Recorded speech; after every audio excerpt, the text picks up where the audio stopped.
Welcome to the Haaizit podcast, guys. I'm so excited. So, a little bit about this podcast, if you guys don't remember, it's celebrating up-and-coming, established creators, personalities, anybody who's important here in South Africa. And I'm really excited because today I've got a brilliant creator, general brilliant mind, and my favorite grandson, Canton Parker, in the studio. It's the favorite grandson for me. He's my favorite grandson. Man, thanks for having me. No, I'm really excited to have you here. So, I'm going to get right into it. I find your content so incredible. Thanks, man. One thing that I was thinking about last night while I was thinking about what I'm actually going to ask you and how we're going to go about this is the world of gaming is so much different to what it was a couple of years ago even. Yeah. I remember growing up and I still had my PS2 and I thought Tekken 4 and I was killing the game. And then I think with gaming, sometimes people either get more into it or they kind of get out of it a little bit. And plateau kind of thing. Plateau kind of thing. And I don't know, I feel that's what happened to me. I never got back into it. And I've had consoles along the way and all of that. And I'm I really want to be that person who games, because it looks like you guys are out here just having so much fun. And you've always got your hands on the latest games and the latest, up and coming releases and all of that. So how did you get into it? Where did your passion kind of start for all of that? And that's a very good question for me, because a lot of people look at my stuff and they just think I made it. Yeah. And I don't want to also deceive anyone to think that I've been doing this for the longest of time ever, and I've now got this, quote unquote break that everyone's oh, this guy's been around. I've actually only really been doing gaming content for about maybe 2.5 years now. So it's not really that long. But when it comes to being very much involved in gaming, man, from an extremely young age, even to the point, and I don't recommend this as the best parenting advice ever, but my dad and my brothers, so I'm how do I explain this? I'm a only child. Okay. But I've got 5 of the siblings. Okay. Riddle and a half. So long story short, so I've got 3 older brothers and 2 older sisters. I'm the last born. What do they call it? The Lot Lamaki. Whatever that is. But yes, I'm that one. And growing up, so I always had my siblings show me this and show me that. And listen. I remember my brother's listen to 3 Doors Down. Listen to Red. all that. And your brain is still literal mush absorbing everything. My brain's I don't even know how to count to 5. Never mind remember lyrics. But anyway. So with that, my brothers introduced me a lot to gaming. And specifically because my dad was very heavily involved in, you almost want to call it the toy industry. So my dad was an executive within Lego South Africa, Hasbro, Prima Toys, Just Fun Toys. He eventually started his own toy company called the Toy Boys. So my dad was very involved in the toy industry. And I think obviously within the toy industry, you dabble in different markets to the extent where my dad was part of the executive team alongside the team in Germany that brought Nintendo to South Africa. Ooh. Now, I can't prove that, obviously. Someone might listen to this and go, he's talking such crap. Shit. I might be for the most part, but... Your dad's probably watching this now saying, that didn't happen. No, where's he getting this from? I brought Apple to South Africa. No, you didn't. But no, so growing up, I had that classic grey Game Boy that you put those massive chips in the back. I had the very first PlayStation. I had a PS2. My dad, because of his travels and everything, the ones he came back from Hong Kong, and he's hey, I got you this new thing that was released on my travels. So I was oh, sick, what is it? The PlayStation 3. But this was a PlayStation 3 before it had released in South Africa. So everything was in Chinese, and the game box, the very first PlayStation 3 game I had was Assassin's Creed. That was Chinese. You put the disc in the console, you turn it on, everything's in Chinese. Thankfully, I had a Chinese neighbor that came over and was click that. You sorted. So much so that you could only, at the time, because of the region codes, NTSC and PAL, I could only get games in Hong Kong or in China. I couldn't get, if I got a game in South Africa, I put it in, it's sorry, incorrect region code, you can't play it. So I've honestly giving you all the power, bro, and not being able to use it. And it was so annoying. But so growing up, thankfully, I'm very grateful that my parents gave me the life that they did, where I grew up with gaming. Funny enough, on an opposite spectrum. My mom was actually Barbie South Africa. Oh yeah, I'm not even kidding, bro. oh, that is so cool. So that's how my dad and my mom met, because my dad used to sell Barbie through Prima Toys, and my mom was, if you want to call it, like the representative for Barbie. So she would dress up as Barbie and go to like these activations. That's absolutely insane. So that's how they met, and then that's how this child popped up into the scene. But long story short, growing up and having such an immersive world in, if you want to almost call it like pop culture, but in gaming. And you know what I said, maybe not the best parenting advice would be, don't introduce your 6-year-old to Grand Theft Auto, because that was me, bro. Listen, I played Grand Theft Auto when I was 6, and I'm like, I feel like it's a rite of passage. Bro. Like it's 50-50. It's either gonna lead you on the best path you can ever go on, or the worst. And there's no in between. No, absolutely, bro. Like, So I think growing up with so much gaming in my life, from my brothers, you know, absolutely getting destroyed in Guitar Hero and Tekken, to playing Grand Theft Auto, to having a Nintendo, to collecting Pokemon cards, to my dad doing so much within Just Fun Toys that you grow up with all the Lord of the Rings figures and all these things. And it was epic for me. So I can imagine. Now that's incredible. It was such a, you know, like a full circle type moment where my mom, funny enough, found a piece of paper when she was like moving house and stuff, and on this piece of paper, you know, like when you're a kid and you're like, I want to do this when I'm older, and like no one cares, it's just cute. But what's so cool is that my mom found a piece of paper that apparently, I think I was 7, 8, 6 maybe, around there, where the question that was asked to me at school was, what do you want to do when you grow up? Which everyone asks you in school. Of course. Like, I want to be an astronaut. I wanted to be a scientist. It's like, oh, here I am. Exactly. I want to be a scientist. And now I'm... No, the closest I get is like at this game deciding if I should take Panado or something else, you know? That's the closest. Panado. What's the other one? Jim Payne. That one, I think. Grandpa. Yeah. So that piece of paper, when I was 6, 7, 8 years old, I apparently wrote on there, what I want to do when I grow up is talk about games. And I was so cool. Like when my mom showed me that the other day, I was like, wow, that's really a full circle moment, because that's full on like manifesting right there. Exactly. And it's one of those where, you know, I'm very grateful that I get the opportunity to work alongside the guys at PlayStation South Africa and Xbox and Nintendo. And it's, you know, open up to so many different avenues where it involves gaming, but it's so much more than gaming. Yeah. Because I think a lot of people at the end of the day, they think gaming is just button bashing, you know, it's a time waster. Oh, I'm bored, let me just sit and, you know, run around, race, kick a ball, whatever. Yeah. Where for me as a kid, and even now being, you know, almost 30 years old, gaming is so much more than just that. It's storytelling, it's immersive gameplay, it's decision making, it's problem solving. It's, bro, I love it. So that's how I would maybe say how I got into how it. It's kind of all started for you. Yeah. And yeah, I mean, how it started is like a whole another thing. But yeah, man. So it's been fun. I've been enjoying it. Yeah. I mean, listen, I think like any creator has that whole, I don't know, I feel like at least my story in a sense is like, it started out, you know, quite innocent. Like I remember, so I studied to be a journalist, and I remember all I wanted to be was an entertainment journalist. So, and I remember I was like, okay, if that doesn't work out, then I can always be a tech journalist, because I love tech as well. And I'm like, so there's options here, you know what I mean? And obviously I'm not really doing anything near. I feel like this is journalism. It's still journalism. 100%. Like if my lecture's watching, I didn't sell out into PR or anything like he told me to do, not to do. But so I started as that. And then I remember I mean, this is back in 2012 now. Oh God, I'm old.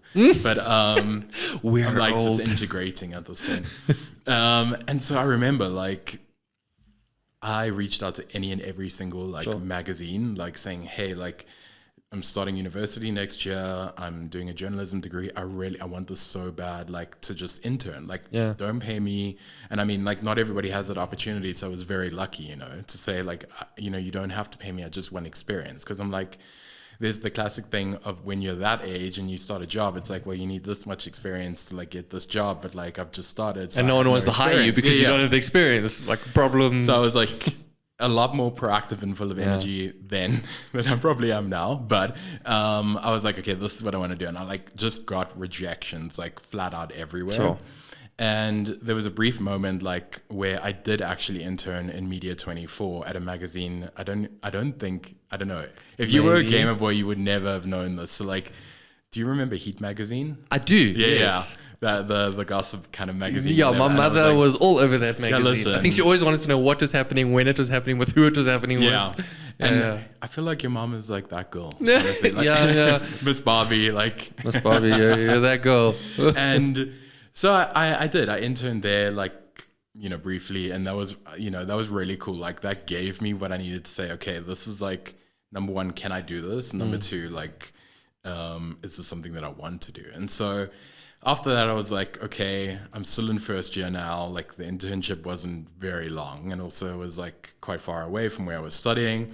And so I just decided to like start it on my own. So I started my own blog, and awesome. Like learned how to like roughly code some stuff, And instead of actually listening to the lectures that I was paying for, I was like Googling how to like learn Photoshop. You had a vision. I had a vision. I was like, I felt like I was very much on the job experience while I was learning about the job that I should be doing. So, and now, and I mean, very long story later, like it ended up into being a creator as well. And it's like, it's really cool just how times, cool and scary, how times like change and move, and professions can turn into other things, you know?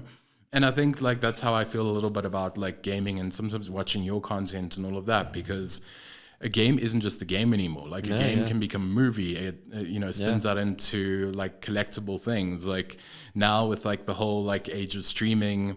Yeah. I mean, and I'm like, that's why I'm so glad in the studio there's a big like portrait of Goku outside. Like I'm the biggest Dragon Ball Z fan, or like Dragon Ball Super, and all of that. Yeah. And I mean, I remember I used to play Budokai, like all of them. I remember as soon as they came into the gaming shop, like the day I was there, I was pre-ordering, like they knew me. This kid isn't coming in for anything else. He just wants that. Game. Exactly. I love it. And I mean, now that I've got an Xbox and, I'm playing Xbox and all of that, I'm like downloading some of the newer games and all of that. And it's just so different. Like, and it's in a good way, but it's also like in a bit of a sad way, because it's like, I feel like everything is just so much online now when it comes to gaming, which is great. I mean, you get to connect with other people and do things that you couldn't normally do in a typical game, but it's like, sometimes like just putting that disc in and like knowing that's all you need. Absolutely, man. And I mean, what do you think about like so like that? Funny enough, I was chatting to a friend last week, and we were chatting about the dynamics between digital and physical, and how in one spectrum digital is phenomenal. You get your games. I remember pre-ordering a game, and it's like, if you pre-order it, you can play it 3 days earlier, and then your download starts 3 days, 72 hours before, 3 days earlier, so that on launch day at midnight, your game's downloaded, you're in your game. It's like that in its own regard is fantastic. Yes. Then it's like, hey Kev, dude, Fortnite, you and me, let's destroy someone's future. Let's go, like. And you can be on the other side of the planet, and I can be on the other side of the planet, and we can chat to each other. We can have conversations like this. Yeah. We can destroy someone's future online. Like it'll be fantastic. Like that you can't really get in a, not so much physical in the sense of like a physical disc, but I remember back in the day landing with people, and all your systems are connected through cables, and you had to be in the room with your mates in order to play games. Now, I've got a mate in Liverpool where I can just WhatsApp him and say, hey bro, 7 o'clock. And he's like, cool, 7 o'clock, see you there. Yeah. And then we jump on, hey dude, how was your day? Yeah, cool. And it's instant. It's like really cool, perfect quality. So like, that's great. However, there is an element to digital that I think you will never be able to feel as much as you will with the physical. I remember getting collector's editions of Assassin's Creed and the physical. I mean, now you get like digital art books, and that's cute. Knock yourself out. That's fantastic. No one cares. But a physical art book, like when you can actually hold it and you smell the pages and you can smell it's like fresh. Yeah. I know that sounds super weird, but then you're paging through everything and you're looking at everything, and then you have the physical item, and then you're putting it on your display or whatever it is. I remember going into back in the day, dude, like your typical CNAs, where there's like that, like it was probably all of like 5 meters by 5 meters, if not even smaller. I remember that. And it's all these games, and you would walk and you'd like look, and you'd pick up the boxes, and you'd like read it and be like, oh no, not that one, and not that one. And then you'd turn around and look at your mom and be like, yeah, this one. So it's like one of those where, you know, I kind of miss that. I miss that nostalgic feeling. I mean, absolutely, bro. Like the 100%. disc, I remember, I don't even remember with PS2, like you would put your disc in, and then it would like, then you would start your system, and then it would load. Like, I'm waiting, and you're like waiting, and then if it didn't work, you had to take it out, and then like, dude, like I'm glad we don't have like that core memory right there. 100%. So I'm glad we don't have that anymore, because technology obviously has advanced. But I do think there's an element to a physical game.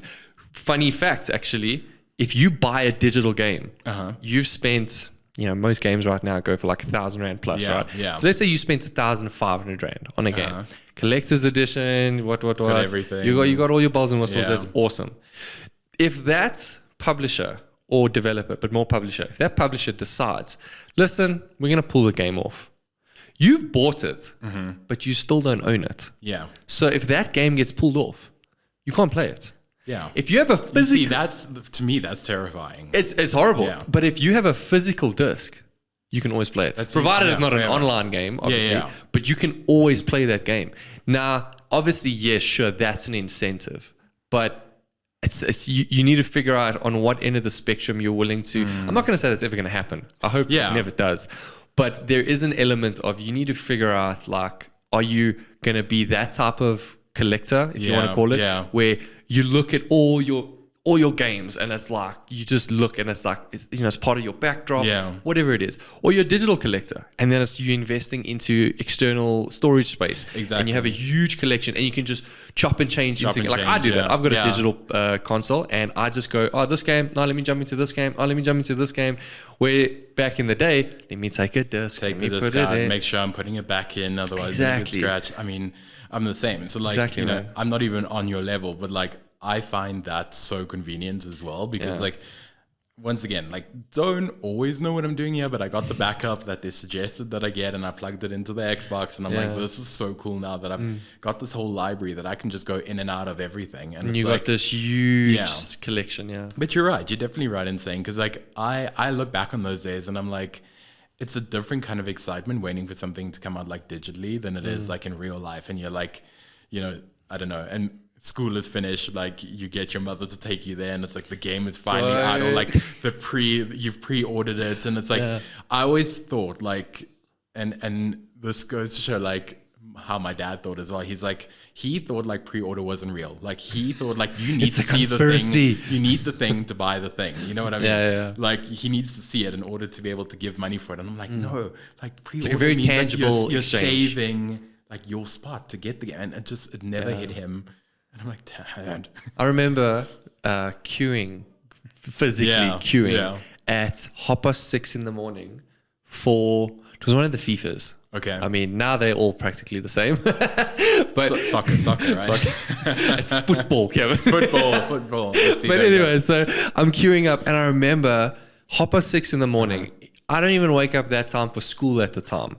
And getting up so early to get to the store so that you can get the game, potentially bunking school that day so you can just play the game. And like, that's pretty cool. And you use such a perfect phrase that everyone knows, everyone's used, but I don't think everyone understands the weight of what it means only when you're much older, is core memory. And it's those memories that are going to be with you forever. And as great as, and you also used another word, convenience, like it's convenient to just download your game.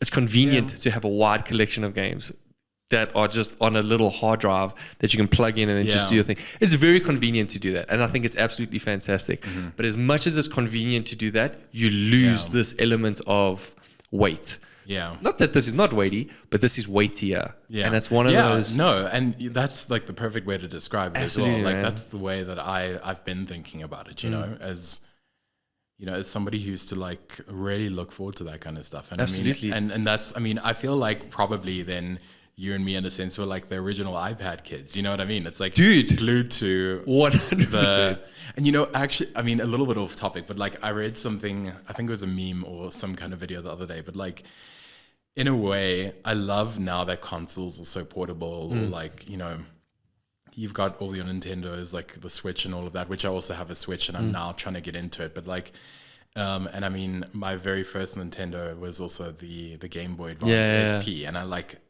the SP was so legit. I remember It was like the thing. but like, there was actually something that I read that was really, I was like, that makes a lot of sense. Like, remember, I mean, did you ever have a family computer at home? Like, and you had the hard wooden desk with like the slots for the CDs. I can, if I close my eyes, I can picture every placement of everything. And exactly. And what it was all tile, so it was freezing. I remember it, bro.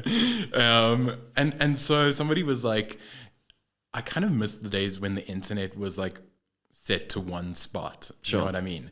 Whereas like, you know, your phones, obviously we had like a very basic form of internet, you know, maybe if you had a Mix-It or whatever, like back in those days. Yeah. But like, I miss that. But I'm like, I miss I do. And I kind of miss the way that a computer was one spot in your house.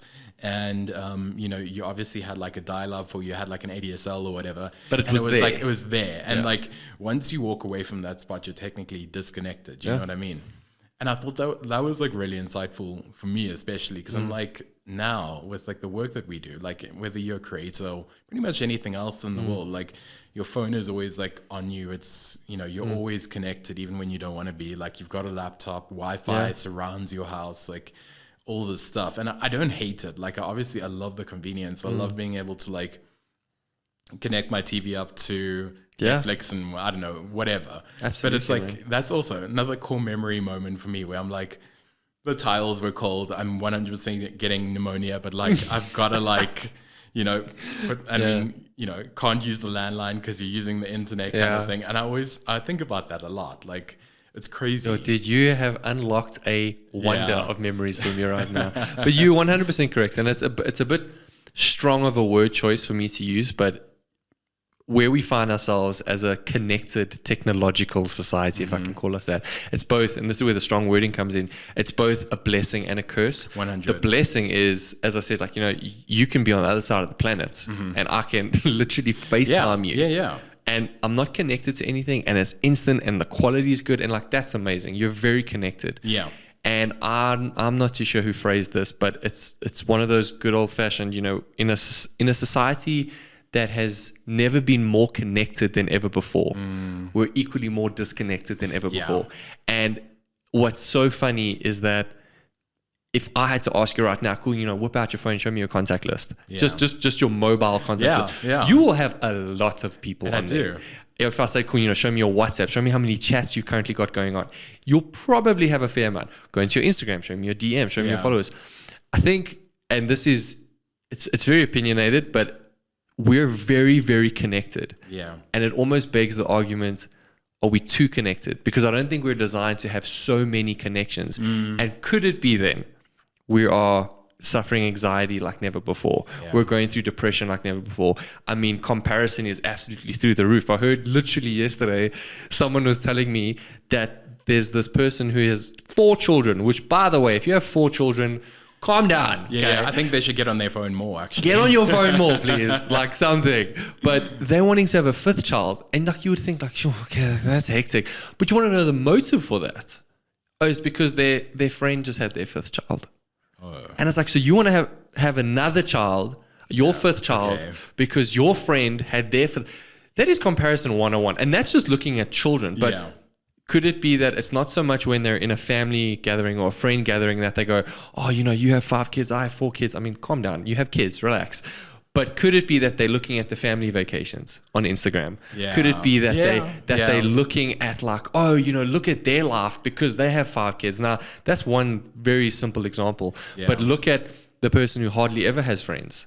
looking at the person that has an abundance of friends. Yeah. Look at the person that's making content and their stuff is like perfectly finessed. Yeah. And this person just has their phone and they're like, I don't have a mic, I don't have a camera. Like, yeah, my phone has a mic and a camera, but I don't really know how to edit. I don't have the money to get editing software. Like, how do I do this? Now they feel super discouraged, but only because the root source was, oh, I saw someone online. Yeah. So you're so connected, but you're so disconnected. And that's why something like this type of platform, where it's like the Haaizit podcast going, hey, let's pick your brain. It's bringing back that connection where someone on the opposite end of the screen or whatever will go, actually, yes, what Kevin said actually makes so much sense because I've been feeling that. Nobody says that. Thank you. No one says that.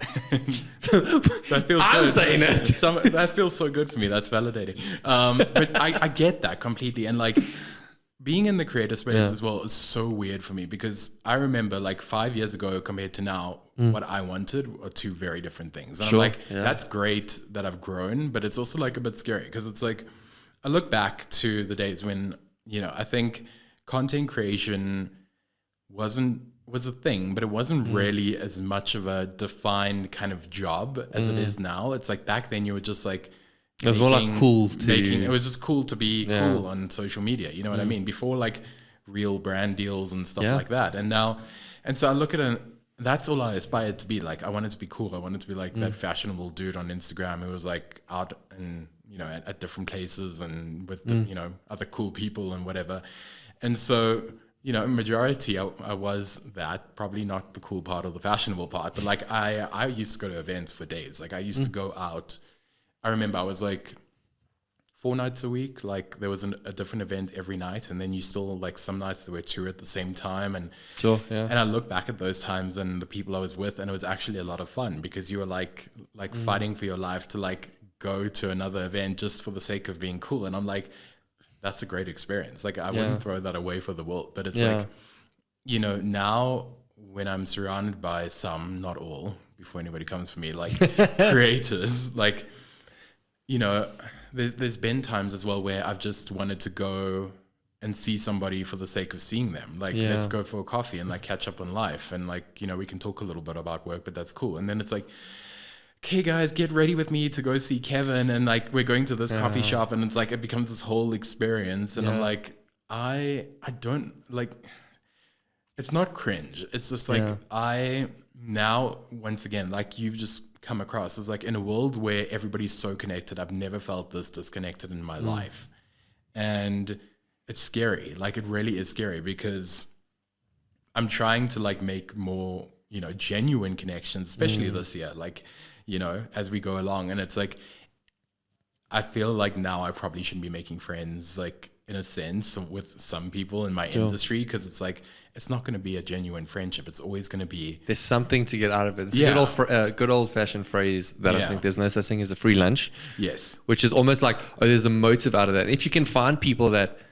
And sorry to interrupt you, bro, but if you can find people where you can do stuff in the industry of the content that genuinely don't care if they get anything out of you. Yeah. That's like a rare gem because you've got that common ground, but it's one of those where...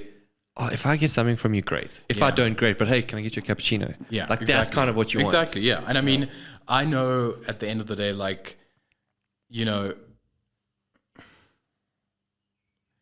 it's tough. Like, I know at the end of the day, like, if I could call you and I could be like, hey, like, let's go for a coffee or whatever. And like, that would be the best experience, like 10 out of 10. But it's like, I just know that there's some people where it's going to be like, okay, well, like, do you want to bring your camera and we can shoot some content at the same time? And I'm like, all I want to do is just know you. I don't know.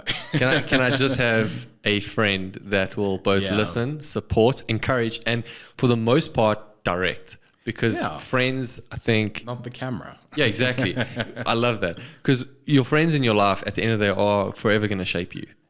You know, show me your 5 friends and I'll show you where you'll be in 5 years is a very common phrase that's used around the world. Yeah. Another one is, you know, you are who you hang out with. And a lot of it's very cute. It's nice phrases. You know, they've said it in a lot of talks. That's fantastic. But at the end of the day, it's still true because I know for a fact if I hang around with a certain group of people, I'll start having their tone, I'll start having their language, I'll start having their thinking, I'll start wanting to do the things that they do. And not that they're necessarily bad. Not that, okay, there are friends that are bad for you, but not that it's necessarily bad, but like choose your circle wisely. Yeah. And if it's one person, that's great. Exactly. Yeah. You know, rather have one very close friend than like a million 10 just casuals. where it's like at arm's length kind of thing, you know. Exactly, I agree man. with you completely. Yeah. But I mean, yeah, on the creator side of note, like I think I want to chat a little bit more about like where you're at now and kind of what you want to do going forward. You know, I think I just want to survive. yeah. I mean, let's be realistic.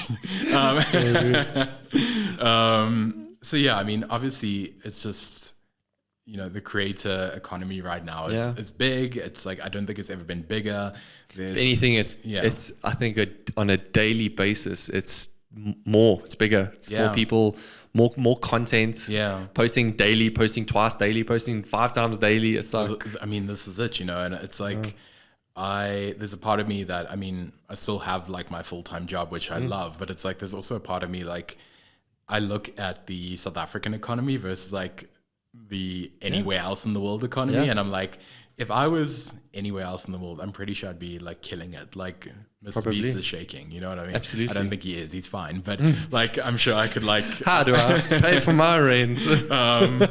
Like, I'm pretty sure I'd be able to have quite a comfortable life. And I'm like, I feel at least in my kind of space and genre and niche and whatever where I'm at right now, I feel like I'm quite successful in it. I'm very proud of where I've come and like what I've done. And yet it's still like, I know I could probably not survive off of it, if you know what I mean. Yeah. So I guess, you know, like it's a shame, you know, but it's also at the same time, I think an opportunity because it makes South Africans are notorious for being hard workers. Like we go the extra mile, we do what we got to do. And I feel like when we get the opportunities from like international brands like we do, it just, I don't know, there's something that feels like so much sweeter about it, in my opinion. And like you work with awesome brands, like you were mentioning earlier, you've got PlayStation, like Nintendo and like other brands that, you know, you constantly work with to like showcase games and consoles and all of that. And it's like, you know, did you think like you'd ever get there, or like how do you feel about it now? To answer that question in short, no, I don't think I would have ever in my life. I mean, I was happy just being the kid / now adult sitting on the couch playing games because I enjoyed it and I loved it and I still enjoy it and I still love it. Now I just happen to speak to the people that put it in the hands of people. Speak to the people that creatively sit behind the scenes, behind closed doors going, what's the best angle in getting this into the hands of people that would enjoy it? No one wakes up and goes, let's make a crap game. Yeah, sure, some games are pretty questionable, debatable, but no one wakes up and goes, you know what? Let's make a horrible game today. Someone somewhere had an idea, had a concept and thought, you know what?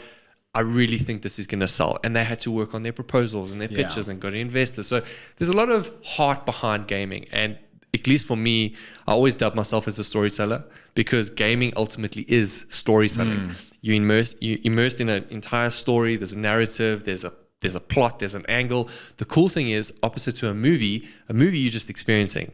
A game you get to really get immersed in. Or maybe should I say a movie you're simply watching. A game you're experiencing. Because if I want to go left, I can go left. If I want to wear that hat, I can wear that hat. If I want to murder that person, I can murder that person.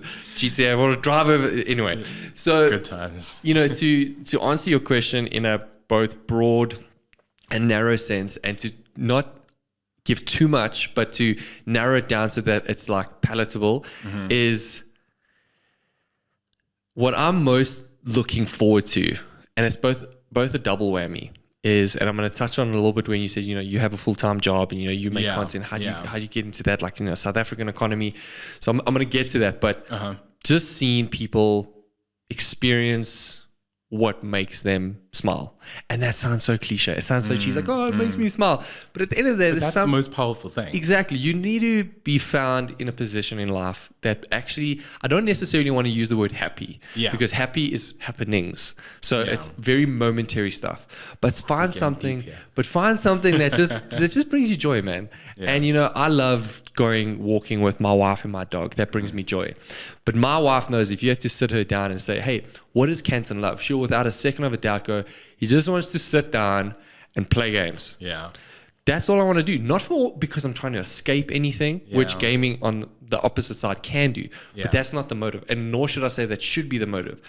To an extent, because sometimes gaming can bring a lot of healing to you.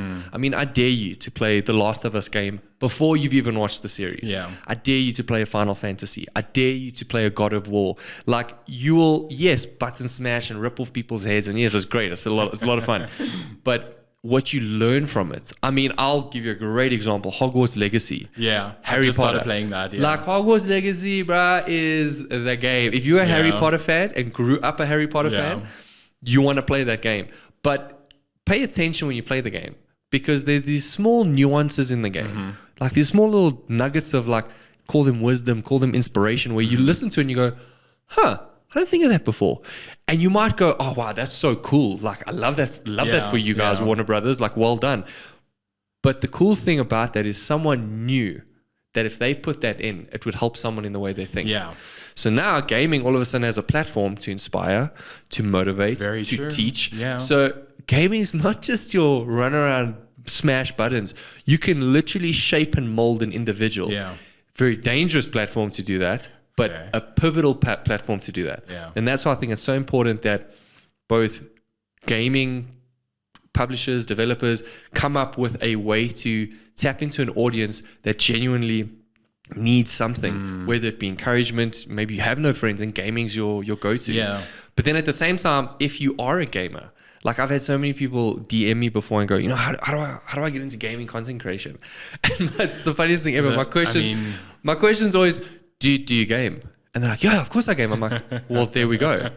Like, I've got friends that literally just take photos in, like, you know, your in-game photo modes. They just take photos. Then there's guys that just talk about the game. They don't make videos. They don't do anything. They just write a blog post and then they post it. There's guys that are platinum trophy hunters. So what that pretty much means is, like, when you play in a game, you not only want 100% the game, you want 100% the achievements. So you get and like, I wish I had the time for that and the brain capacity. But like, guys love that, and it's a kick. And could that be your joy? Maybe, maybe not. But I mean, Exactly. and sorry to interrupt you as well, but it's like, I feel like that brings so many more layers to just gaming itself. Bro, you know? gaming is like the perfect lasagna. If you don't like lasagna, contact myself and Kevin will hug you. Unless Kevin doesn't like lasagna. You can actually hop off now. It's fine. That's fine. But yeah, so I think what I'm most looking forward to is people not creating content with... You should have an agenda, because then you have something to aim for. So I'm not trying to say, like, don't create content if you have an agenda. Create content because you have an agenda. But don't do it in light of a comparison. Don't do it in light of, oh, I want to be like a Kevin, or I want to be like a Canton, or whoever, IGN. Yeah. You know, you name the creators. Don't be like them. Be like you. And the cool thing about that is you're not always going to get it right. Yeah. And that's okay. Your first piece of content is going to be so horrible that you're not going to want to post it. You don't post it anyway. You'll be very surprised how people engage with it. But then the cool thing with that is, a year from now, look back at your first video and you're going to go, did I post that? What the hell was I thinking? But then now fast forward to your most recent video. And you're like, I've grown. And you'll be so like, much. wow, now imagine that a year from then and 10 years from then. And then all of a sudden, because you're not so much focused on what people think about you, whether you have 10 followers, 1,000 followers, 10,000 followers, doesn't matter, 1 million followers, make it for you. Do it for you. And the right people will follow. And I think the cool thing that, and to touch on what you were saying with, you know, a job compared to, like, you know, can you do content creation as a job? I once heard a very, very good friend of mine, a very successful business leader. He said to me, you know, you get two types of things. You get your peanut butter and jelly, and you get your bread and butter. And your bread and butter needs to be your day-to-day, your grind, you know, like that. That's what I got to do. Your peanut butter and jelly, it's the nice stuff. Anything on top. Like, you know, hey, we love peanut butter, but we can't only have peanut butter and jelly. With saying that, it's a very great mindset to have, to know the difference between, let me do what I need to do so that I can do what I want to do. Very important. If you can be found in a position where your peanut butter and jelly and your bread and butter is the same thing, that's a winning recipe. Hey, listen, 100%. Absolutely. If you can be a content creator and get paid properly for it, get paid on time for it, and have, everyone chuckles there. And another story for another day. And be found in a position where people respect you for your craft, respect you obviously for your personality, because your personality is part of your brand. Yeah. It's how you present, it's how you position yourself, it's your choice of words, there's so much involved in it. But if you can be found in a position where your content creation is your main source of income, for example, man, you're living your best life. Yeah. The only hinge is you need to reinvent yourself to some degree that there's longevity, which makes sense. Like, you need to not get stale. But if you can't do that, there's nothing wrong with having a day-to-day job. Yeah. And then your content creation is what you do, not necessarily for fun. You do it because you do enjoy it. It is for fun. But you're not limited to, I got to chase money. I got to chase this. Yes. Because now, at the end of the day, you got to eat. Yeah. So you know what? Sometimes a Monday to Friday, 8 to 5 might be what you need alongside your content. Yeah. Until you feel comfortable enough, like, hey, this can be sustainable. This is like matching up now. I feel like Exactly. I'm at that level. Yeah. Absolutely, and I mean, man. 100% I feel you like that. And you know, a lot of people have said to me, I mean, even the people that I work with, like, you know, you're doing a lot of content now. Like, don't you ever just want to focus on that? And I thought, I don't actually, because I don't want the thing that I'm passionate about to be the thing that's my bread and butter, and not my peanut butter and jelly. Yeah, exactly, man. Because then it switches the narrative. Then it's not like I'm doing this for fun now. It's like I'm doing this, number one, because I have to, and I'm accepting things that I might not want to do. Yeah. And then you just become a walking billboard, and then in a sense, as a result, you lose yourself. Yeah. No, exactly. And I mean, I think there's a lot of trouble with that, like staying authentic to yourself in the industry, you know. And I think mainly that's obviously driven by money, and you know, I'm not really one to like stop people from getting their bag, but I'm like, you can sometimes see when it doesn't match up, you know what I mean? And so when something's not authentic and someone's, you know, quote unquote, putting on a show, it's very easy to see that. And eventually, just like any other show, crew comes in, opens the curtains, takes down the lights, removes the signs, mops the floor, and everyone goes home and goes, that was nice. Yeah. And that's it. But you kind of want to be in a position where authenticity is your driving brand. Everything else, it's the good old fashioned, your fundamentals and your arguables. Your fundamentals, you should be authentic. You should be respectful. You should, you know, aspire to create better looking content as well as better substance content.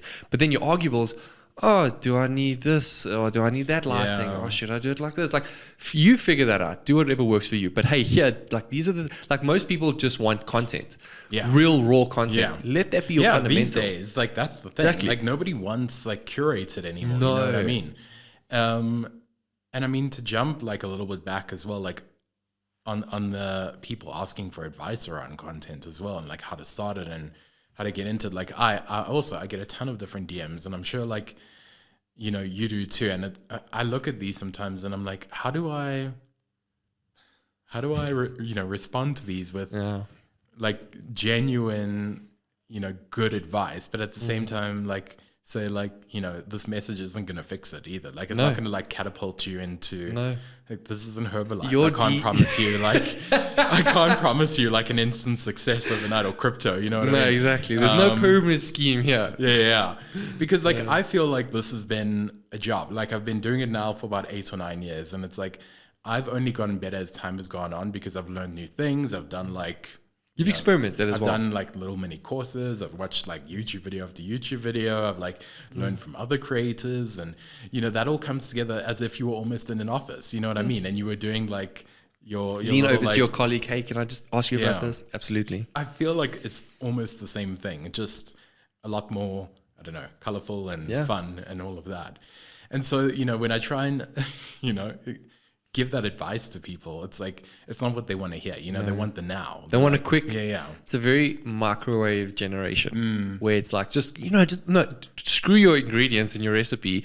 Just give me like a few buttons to press, let it be in for 30 seconds, and then great, like we're good to go. Yeah. And it's like, it doesn't really work that way. And I mean, unless you hit it off with like a couple viral videos, one after a row, or like, I don't know, you are OnlyFans material or whatever, like, not in this side of the studio. Like, you know, there's not going to be there's not going to be an instant success rate. Like the only thing, like we've mentioned, is like consistency and like not being afraid to put stuff out, even if it looks, a little bit off. Like that's how everybody starts. Like I look at some of my favorite creators, whether they're South African or international, and like sometimes I make a point of like scrolling all the way down, and I'm like, look at the old stuff. Yeah. And I'm like, okay, I feel quite humble now for them and for me, and I'm like, this makes me feel a lot better as to like the trajectory I can go on. No, absolutely. I think a lot of the times people see the highlight reel and neglect the behind the scenes because there's so much. And I think I don't want to go as far to say like most creators. I want to say every single creator that has a beating heart has gone through some form of struggle behind the scenes, whether it be internally with themselves, with friends, with family, maybe it be with a financial situation where maybe you don't have the right gear and you've hustled so hard to get the gear to make this content, but then you make the content and you still doubt yourself and you're like, oh, did I just waste all this money? There's so much stuff to it. And I do get that. But I think at the end of the day, for me personally, I'm not trying to say, if someone's not feeling this, it doesn't, align with your thinking. But if you just do it, I don't want to say for fun, but if you're just doing it for you, like if you were you and your mom, if you and your mom were the only person that watched it, we're like, this is actual real life experience. So thank you to Canton. We out here. We love you, Barbie. That's Barbie. But if you only make content for you, would you be fine with that? Yeah. And I would hope, and this is at least more of a message for myself than for anyone else, if you would be fine with that, you're probably in a very safe space. Because if Susan or John or whoever comes and slides into your DMs and like absolutely rips you apart, you're either going to go, oh, that's nice, and go on about your life, or you're going to go, oh man, did I do it right? Because John didn't like it, and Susan, who are you doing this for? Let everyone else just be a recipient, and let you be the beneficiary. Like, let everyone just experience what you've put out. But like for me, I love making content, and at the end of every video, in full disclosure, I hate it.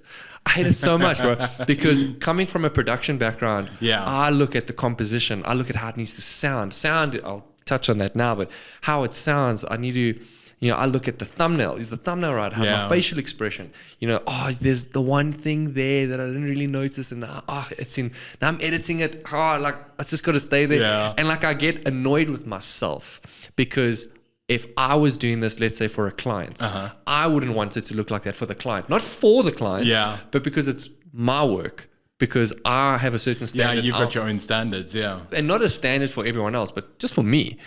And then I end up like, oh, you know what, whatever, I just post it. And then I post it, and then people love it. And then I'll go, for example, to my wife or to a friend, I'll be like, what do you notice? And they'll be like, no, nothing, why? And I'm like, oh, you didn't notice this thing? Yeah. They're like, oh, yeah, no, that's fine. I'm like, really? Like, is it fine? You need to get outside a and little like, bit Ken's more. like, breathe, relax.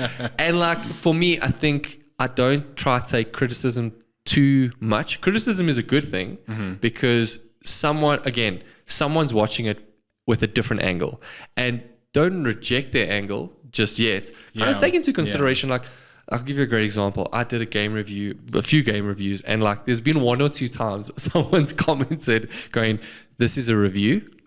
And it's like, you can tell it's a dig because specifically, I mean, obviously. It's a review. Yeah, exactly. Because specifically, my review content is very short form. I just want to tell you about the game quick. This is what the graphics are like. This is what the character development is like. This is the narrative, the story, whatever. Like, hey, gameplay's sick, controller mechanics, whatever. Yeah. Here's the game in like 2-ish minutes. Take it or leave it. Exactly. Where most people, not most, some, it's actually most want the short form. Some people want like your 20-minute video, break down everything. I mean, and I see Smash. It's too much. And for me, it's too much. Yeah. But I now go and I look at a comment like that and I'll go, okay, does my short form review content not have enough substance to it to make you think it's not a review? And then I'd go, okay, cool, what could I mention? But then there's some people that comment and go, best review ever, short and sweet, to the point, love it. And I'm like, Well, that's the thing, Okay. people are just going to like different things, That's it. like everybody has their own different taste. And like, that's why there's YouTube for YouTube. And that's why there's TikTok for like TikTok. Absolutely, So like, man. go to the platform where, you're going to want to watch whatever you want to watch at the Exactly. amount of time that you have. So Exactly. Like, and I mean, hate yeah. long form review content. Yeah, same. And I think it's because I'm like self-diagnosed ADD. After like the third minutes, I'm like, are you still talking? Like, why are you still talking? What did I needed to do something yesterday. So I was filming something and like I've got a Sony A7 IV, which I love. And like I didn't realize what I was buying when I bought it because a lot of people are like, that's a powerful camera. And I'm like, oh, but like snap, nice. snap, And now I realize like I should actually take a course to learn this thing properly, but that's for another day. Yeah. And so I was filming something and I was trying to film something on my phone, but like the flickering was just like intense. And I was like, how do I turn this off? How do I make this look better? So I was like, okay, I'm going to go on YouTube quickly and like search for this problem. And it was like 20-minute tutorial of how to like, switch the flickering setting off on your camera or whatever. And I was like, I can't do that. That's I'm too like, much. I'd rather just quit now than watch a 20-minute video. And Exactly. then it was like YouTube shorts, like 15 seconds, like how to switch the setting off. And I was like, Done. Halo, like the gods had sent down, like, oh. Absolutely. And I was like, so maybe that's an indicator that I'm like, probably need to work on that. But you see, it's just like everybody has a different need for the content that they have, And it's okay to have different people want different things. Yeah. There's a cool word for that. It's called laugh. And the cool thing is you're not going to be everyone's cup of tea. Exactly. And the beautiful thing about that is that's okay. Yeah. You're not supposed to have every single human being on planet Earth face your direction. Yeah. You're Susan and John are cancelled. Like I'm telling you, Susan and John. If you are a Susan and John, we love you. Yeah. But this sounds so funny. It makes it sound like they're real people. They're not. Relax. But I think if people can just be their authentic self, not this idea of who they think they are. Yeah. Because I think a lot of people will go, no, but this is me. Yeah, I bet you if I had to sit down, you a cup of coffee, me a cup of coffee, and I kind of like just have a general conversation with you, there'll probably be some things that will slip up and pop up that, oh, that's the real you. Yeah. And you will evolve. That's also called life. But don't put on this persona and this facade of who you want to be or who you think you need to be and call it authenticity. Exactly. Doesn't really work that way. I mean, I need to tell somebody that story because like I haven't actually said it to anyone. Do tell. But like I went to an event with a brand that I'm obviously not going to name because it's like they'll hate me if I have to like say how I just so badly just wanted to shout out a random name, but I was like, no, that's a bad PR stunt. And so I went to this event and it was like last year or whatever, and it was like highlighting a certain person who had done really good things in their industry with a very big brand. And I was like, okay, it's a weird matchup, but like, I'm going to go and support because I've supported these guys forever and it'll be nice to get out. I don't know, whatever.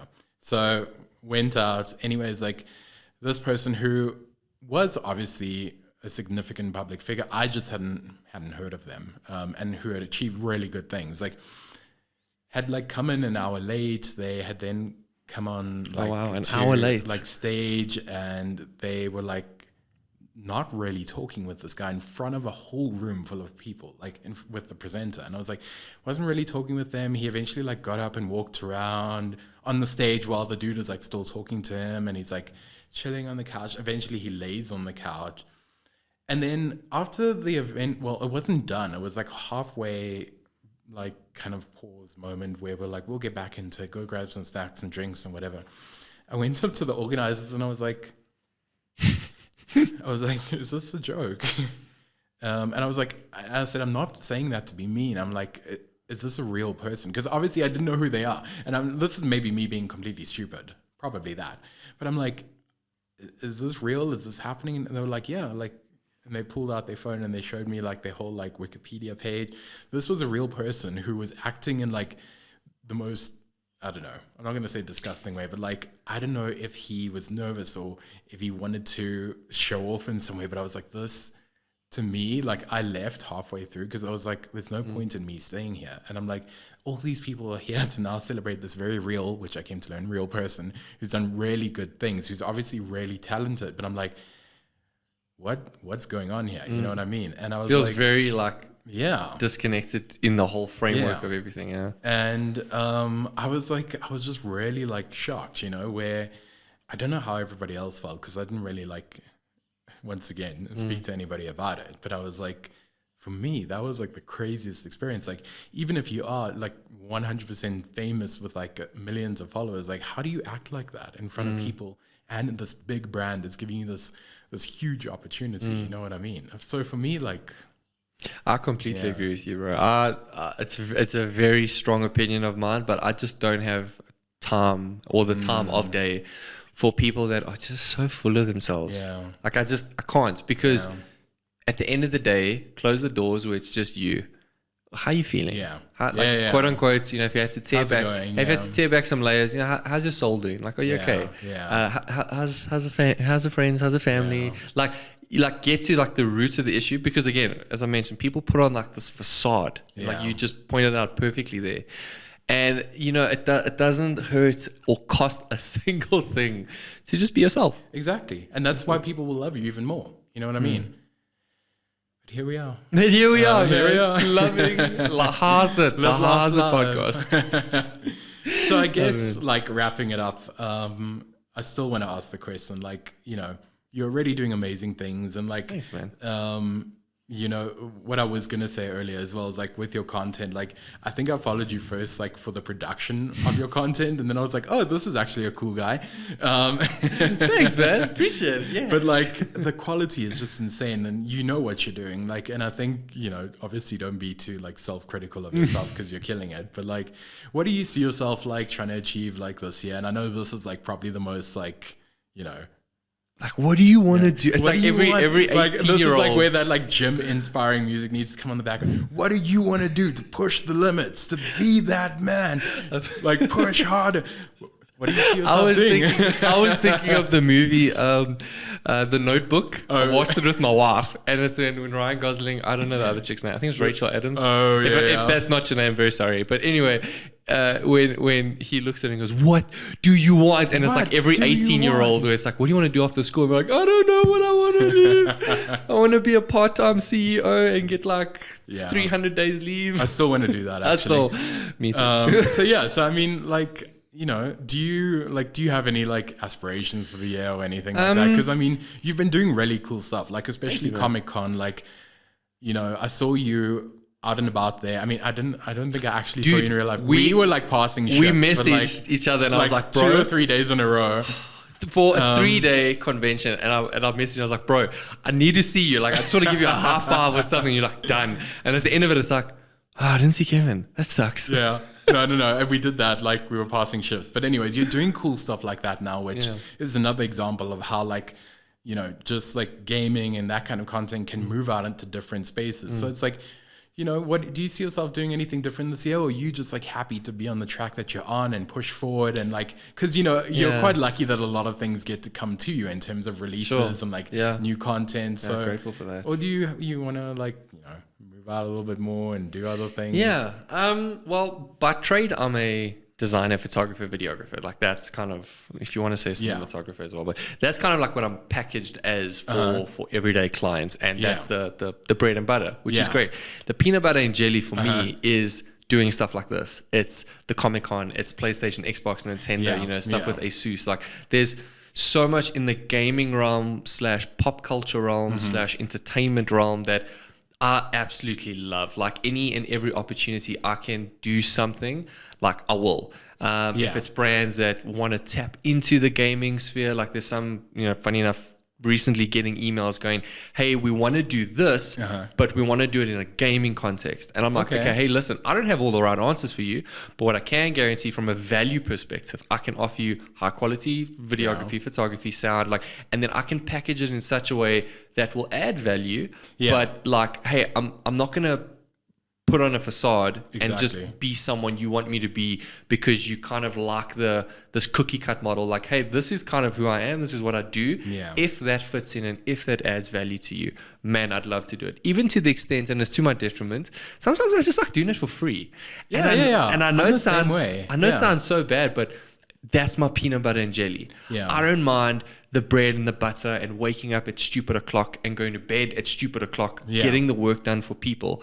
But then having a boundary, kind of going, okay, in a selfish way, like as a me time, I want to play games. I want to talk about them. I want to make content. I want to speak to the guys at Ubisoft and PlayStation and Gamefinity and Prima and all these people. Like I want to chat to you, because not that I want to get something out of you, but it's like, hey, what can I do for you? That's exactly it. Like, and Exactly, I feel that like to the core, because it's like for me, because I have the bread and butter, like, and we're using this analogy a lot today, like, because I have the bread and butter, I have the ability to do things for like free. And I say to so many brands, like, for me, it's not always about the money. Like sometimes I just want to know you enjoy the product. Yeah, I enjoy or the product. the brand itself. And also like, I just want to give the experience in my content of saying, this is brand new. Like maybe like I've got the scoop, I've got this first, or like I've shown you this, like, and I know it's going to do well. And like, it's not always about money. It's not always about like, I don't know, just all of that. And I'm like, and then I know I've got the freedom to create how I want. If it flops, then it flops. Like if it does great, then even better. But I know it makes me happy. You know what I mean? To be able to interact the way that I want to in a world where everything is so like driven by like money, and I don't know. Money is a beautiful thing because it pays the bills as it should. And it can open up a lot of doors to, you know, make your life better, or make probably the better choice to make other people's lives better, whether it's, you know, being generous to a friend, whatever. Yeah. However, if you can position yourself to not be so money focused, but rather be reputation focused. And when I say when I say reputation focused, I don't mean like, let me show that everyone that I'm the best. I don't mean that type of reputation. I mean the reputation in the sense of, if someone needs anything, I would hope, whether it be good or bad, a crazy idea, you know, something they're wanting to try out, I would hope I would be that first WhatsApp or that DM or that first phone call or that email. Hey, Canton, hope you're doing well. So I was thinking, this would, like, there's a very, very, very big South African brand at the moment that's wanting to try something out in the financial sphere. And it's one of those where I feel so super privileged that they've asked me for my input. And I'm like, guys, whether you pay me or not, I couldn't care less. Now, keep in mind, this is a financial service. Do you think they can't pay me? They probably can. And if they do, they do. If they don't, they don't. I don't care about that. I more care about, cool, what's the objective with this? What are we doing with this? How are we going to get this into the hands of people? How can this add value to the people that you're wanting to target? Because that's far more what I'm focused on. So that the next project or the next idea, they go, you know what? Canton actually handled himself and conducted himself in a very professional manner, but in a way that he felt invested and he actually just wanted to be part of the success. Let's actually see if Canton's available, because I might not have all the answers. I might ask people, I might bring people in, but like, man, Google search. Google search. Love that. But what a blessing it is to just be included. And I think that's it. And that's why I say, like, you know, be someone of good reputation. Don't be a dus. Like, to summarize, like, just be yourself. And, you know, just make cool stuff for you first and foremost, and then let everyone else follow. But to answer the question in short, what I'm most looking forward to, or at least what I have in the pipeline for myself in the context of 2024, I'm going to answer it in a twofold way. One, in a like, hey, like, this would be nice. And then this would be like, if I could be like so transparent, like, this would be selfish. Like, I'd really like, I'd love this to happen. So the hey, like, from this perspective, like, oh, this would be cool to do, is to do more work with brands in a sense where, maybe not just so much with brands, but just general content. But hey, let's do cool stuff together. But then in a selfish way, is just like, hey, let's start a Canton Parker podcast. Because I would love to. Oh my God, he's coming for me already. I'm coming for you. But like, I would love to have people speak to me in a sense where, you know, I don't really have all the ideas or the the background or whatever, but hey, you do. So like, I want to kind of get it out of you, so that it's not so much for me, but it's for other people as well. But like, hey, I'd love to hear it first, kind of thing. Exactly. Because there are such great minds. Thank you. There are such great minds like yourself, like so many people that we both know, but even that you know, that I know, that it's like, man, if I could just like sit you down for like 20 minutes and just like nitpick certain things, that's not so much to like, hey, tell us all your success secrets, not that. But it's kind of like there's certain mentality things that you've always kind of cultivated. Like I want to know what those are.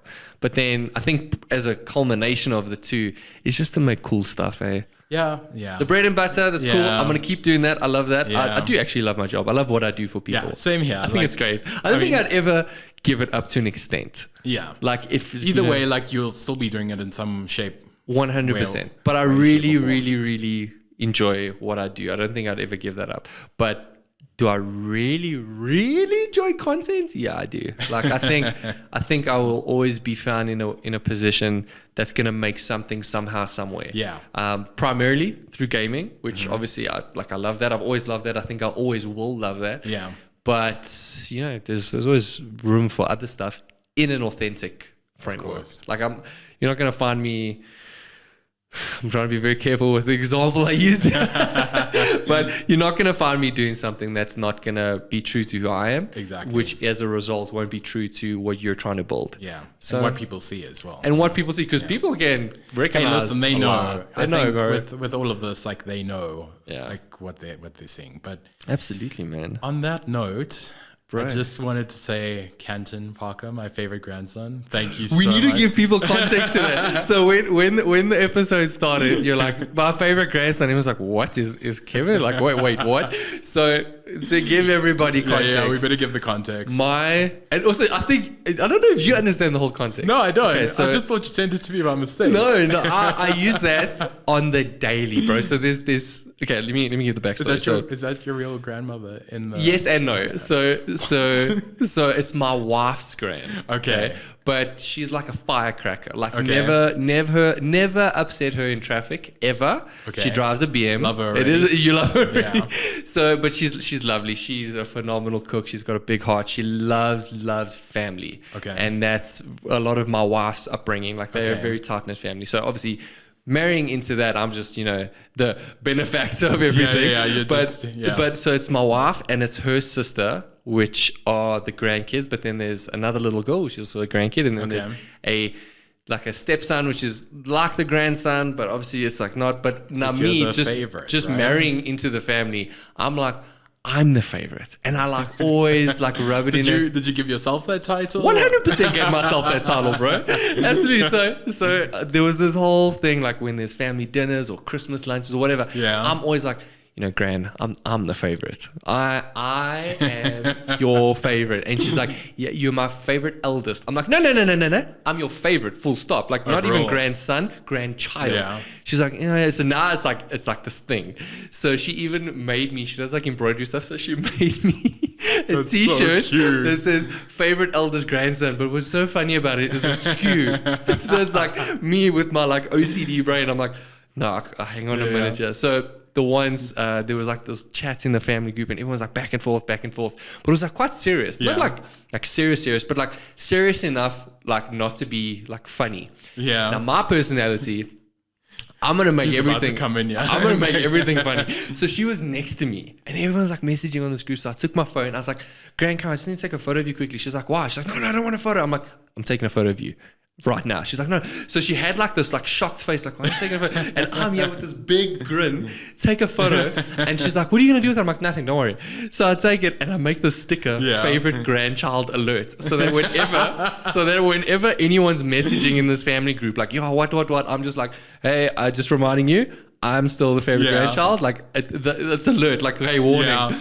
And so now it's just become a thing. But to the extent when I message people like now on WhatsApp, and it's like back and forth, and someone's like, hey, like especially clients, so they're like, hey, bro, thank you so much. Really appreciate it. I'll just go favorite grandson alert or favorite grandchild alert. So that people are like, why are you sending me that? I'm like, hey, I'm just letting you know in case I'm the favorite grandchild. They have like no context. I literally thought it was a mistake. And that's why I was like hounding you for it. I was like, Now I just realized you're a psycho, so that's fine. I'm a psycho. And then I made another one of her where she's like got this face where she's like so shocked and it just says, what? So it's like, what? But it's spelled W-O-T. So it's like, what? What? I love it. Oh, bro. So yeah, I am the favorite grandchild. And if I might be your favorite grandchild, you never know. You never know. So, I mean, follow him and you'll find out. So wait, give everybody your socials. So anywhere and everywhere that has anything to do with social media, just at Canton Parker. See, he reserved his name early. It's weird. Actually, he has a great topic. Although we're ending, but like my name, I don't even know what my name. I don't even know what my name means. To the extent where my parents don't even know what my name means. I'm like, Mom, it's a legit name though. Like it I is feel a like legit name. You probably had a little trouble like growing up not finding your name on the keychains or water bottles. But like I have never, except in China. When I went to Hong Kong the once, there's a Canton Road, and there was I think a Canton Market or something. Okay. But in there, when I went with my dad, I think 2009, I was like, I'm home. Like it's just the weirdest. And then there's a Canton town in the state of Ohio in America. That must have been a Google, right? That was 100% a Google, bro. Because I was like, I don't know what my name means. I know actually, hold on, there's a dictionary definition in Switzerland or Sweden. I think it's Switzerland. Yeah. When you go from like, I think state to state or from town to town, you're going over cantons. So from canton to bro, I don't know. I think my parents just threw a plate, whatever sound it made, Canton, and they're like, cool. Canton. And that's my name. It's legit though. I appreciate it. It's a great name. Thank you, bro. But thank you for being on here today. Like this was such a cool way to explore a little bit more about what you do and just like, you know, how you fit into the pieces of the puzzle right now. Thank you, man. It's really cool. So yeah, thank you guys for watching this episode as well. If you're watching and if you're listening, don't forget to follow us on Instagram, TikTok, YouTube as well, also at Haaizit. So Haaizit. So until the next one, Canton, thank you so much for being on here today. We really appreciate it. And I'll see you guys soon.